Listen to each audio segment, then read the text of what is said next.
Welcome to Angelo's Tennis. I'm at a tennis tournament here and it's raining. Hopefully it stops. So I thought I would make a video and drop some tennis wisdom. Some tennis wisdom on you.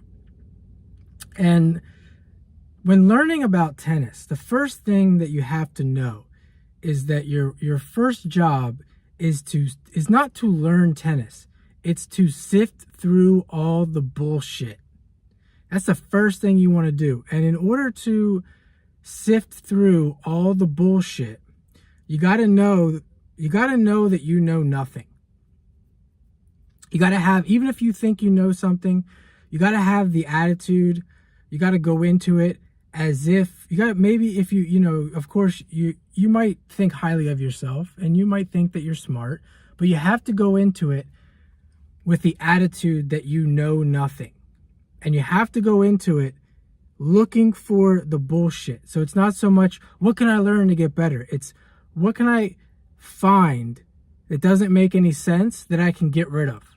Because there's going to be, most of it is going to be bullshit.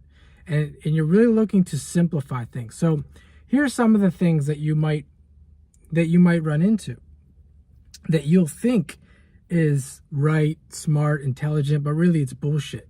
So one of the things that you're going to find is, let's say you find yourself as a 5.0 player or a 10 UTR or whatever. You play for a Division II school. You find yourself in a position where you feel like you have a position. You've played for a couple years and as I said, they say, oh, I'm a 5.0. I think I'm a 5.0. And you run into a player who's a 4.0. And you find yourself saying, oh, you're a 4.0, I can't play with you. You're not as good as me, you're a 4.0. If you find yourself thinking like that, saying that, acting as if you can't play with them, or actually not playing with them at all, I'm not saying you have to play with them every day, but if you feel like, oh, I can't play with you, that is bullshit that you're going to look out for. If you find yourself doing that, you're not a very wise tennis player. I don't care if you find yourself 500 in the world. If you find yourself playing for North Carolina and you're talking like this, you now know that you don't really know that much. You truly don't know that much if you're thinking like that. If you're, oftentimes if your players do this, if you're playing with somebody and you start losing to someone, or you start messing up to the 4.0 or the 3.5 or the 4.5, whatever the lower player is than you, and you're making mistakes and you're making excuses like he's a pusher, he doesn't hit too hard. If you find yourself saying these things, know that you know nothing. Know that you're really not that good.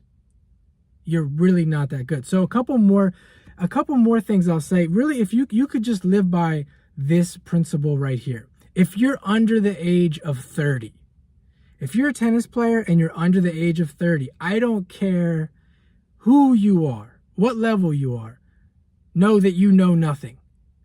Go into it. Until you hit, it's really hard to put an age on it, but let's just use a roundabout age. If you are below the age of 30, no matter what level you are, you know nothing. That's a good attitude to have as a tennis learner. Let's say you've been playing tennis for 5 years, around 5 years consistently. No more. You have not yet played tennis consistently for 5 years. You know nothing. So that means if you've been playing tennis for 10 years on and off, you know nothing.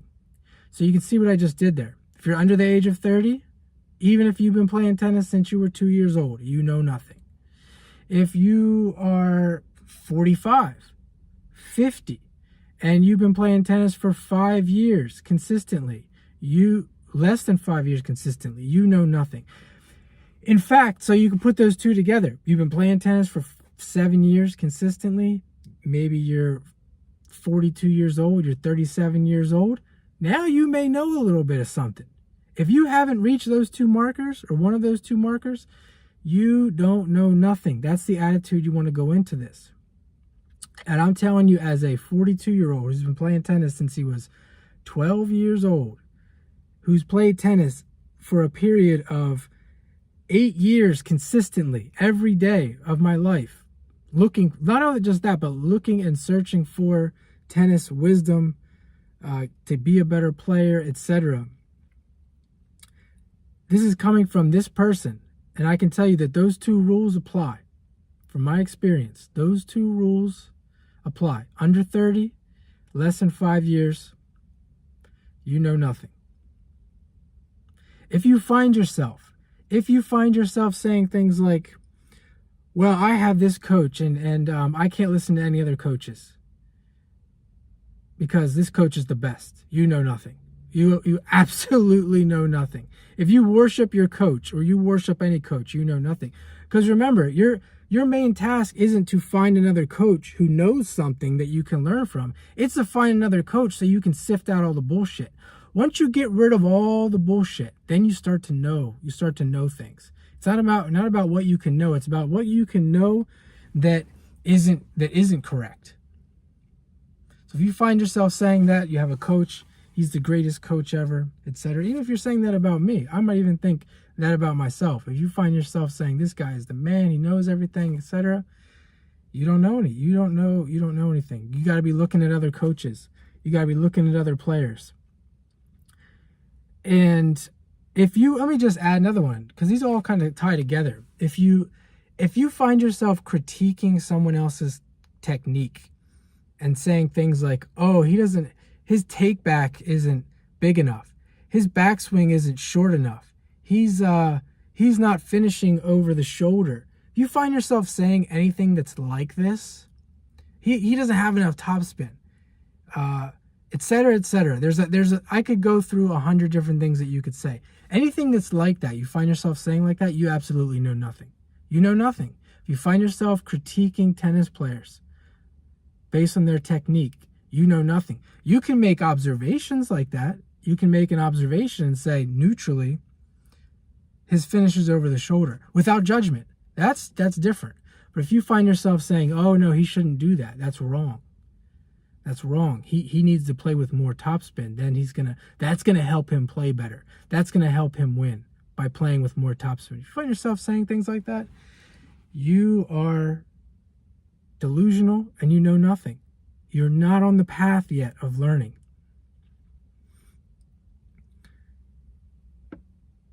You know, the biggest thing for me, the biggest one is that idea that you can't play with other players. That is a killer. That's such a killer. Like even the value as a coach, I can tell you, and I've talked to many coaches who have played high-level tennis, who once they became a coach and these are coaches who played with beginners, who taught beginners.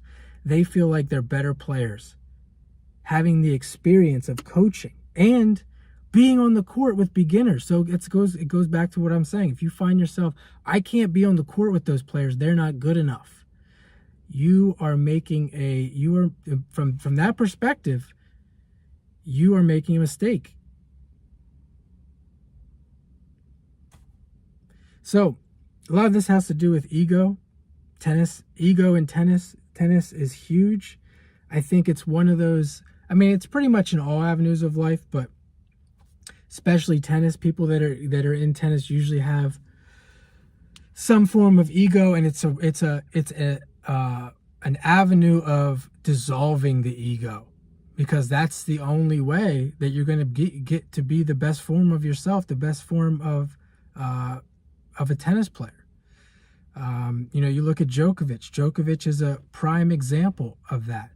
Not so much the things that he says, but just kind of how he goes through the process. The reason I would say he's at a point that he's at is because he's went through this process of getting rid of all the bullshit. Oh, that's bullshit, and just kind of like going through a mode of self-discovery on this path to number one.